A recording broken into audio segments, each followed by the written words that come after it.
1300 hours Pakistan Standard Time. Assalamu alaikum. This is Radio Pakistan, the news read by Muhammad Zubair Khan. First, the headlines. Prime Minister during interactions with the world leaders in New York has stressed for a collective action to deal with climate change. Foreign Minister has called for huge investment to build disaster-resilient infrastructure through coordinated efforts with international development finance institutions. On the occasion of International Peace Day being observed today, all parties Hurriyat Conference strongly condemned prolonged illegal detention of Kashmiri political prisoners in the held valley. Iran has shown readiness to reach a fair and stable nuclear agreement with IAEA. And now the news in detail. Prime Minister Shehbaz Sharif has stressed for a collective action to deal with climate change. In a tweet regarding his interactions with the world leaders in New York on the sidelines of the UN General Assembly session, Prime Minister said he apprised them of the flood disaster in Pakistan. Shehbaz Sharif said he also told them that Pakistan is keen to build partnerships in the realms of trade and economy. Special Envoy of the US for Climate Change, John Kerry, called on Prime Minister Shehbaz Sharif in New York. Foreign Minister Bilawal Bhutto Zardari has called for huge investment to build disaster-resilient infrastructure in Pakistan through coordinated efforts with international development finance institutions. He was talking to Chief Executive Officer of Development Finance Corporation of the United States, Scott Nathan, in New York today. The Foreign Minister said additional capital through institutions like DFC is imperative for addressing the challenge of climate change and development in renewable energy, agriculture and business industry. He said attracting investments in all sectors of Pakistan's economy is the government's top priority. Briefing the CEO of DFC about the devastating floods in Pakistan and the government's efforts to manage the crisis, he expressed gratitude for flood relief assistance provided by the United States. Speaking on the occasion, CEO of DFC expressed solidarity with the people and government of Pakistan in the wake of devastating floods and assured continuous US support in managing the crisis.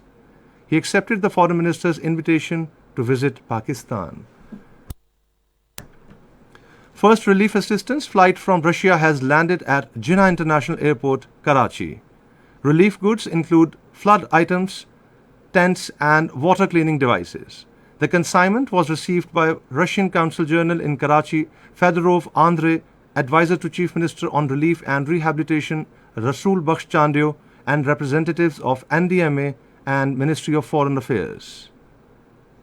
Minister for Interior Rana Sanaullah Khan says coordination among federal and provinces is imperative to end human trafficking from the society. He was addressing a seminar titled High-Level Consultation on Human Trafficking in Persons, organized jointly by the Federal Investigation Agency and United Nations Office on Drugs and Crime in Islamabad today.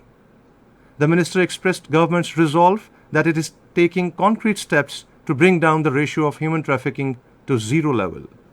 Later, talking to media, Interior Minister said Imran Khan is trying to malign the state institutions. Regarding the law and order situation of the capital, he said all are equal before the law and no one will be allowed to take law into hand. On the occasion of International Day of Peace being observed today, peace is something quite unknown to the peace-loving Kashmiris who are facing the worst state terrorism let loose by India on them in the Indian illegally occupied Jammu and Kashmir for the past 75 years. Fake encounters, custodial killing, illegal arrests and keeping liberation leaders under house detention mock the global observing of the Peace Day.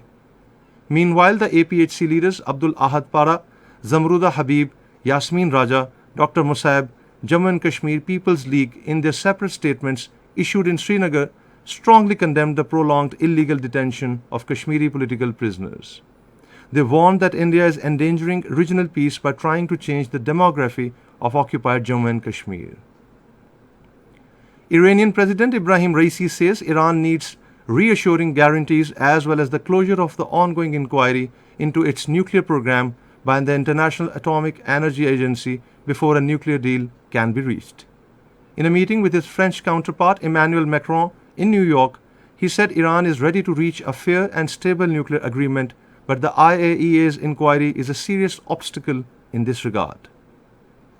And that is the end of the news. For more news and analysis, log on to our website radio.gov.pk and also watch live video streaming of our bulletins on the link facebook.com/Radio Pakistan News.